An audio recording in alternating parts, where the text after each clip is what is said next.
ورحمه الله وبركاته. اللهم صل على محمد وعلى اله اصحابه اجمعين. ازيكم يا احلى بنات واحلى متابعين واحلى اخوات في الدنيا، كل سنه وانتم طيبين. النهارده ثالث يوم رمضان. طبعا انا ما صورتش معاكم النهارده الفطار عشان انا كان عندي اكل وكملت عليه، ويلا نشوف احنا كملنا عليه وعملنا ايه.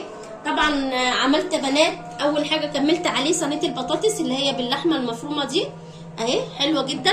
وعملت رز بالشعريه زي ما انتم شايفين، وعملت طبق السمبوسه ده، وعملنا نكست لولادي.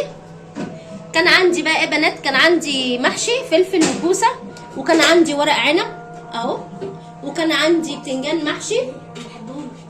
وكملنا بقى، حطيت بقى لولادي ايه كاتشب ومايونيز، وده مخلل زيتون. وعملنا الكوكتيل الحلو ده نغير لقنا.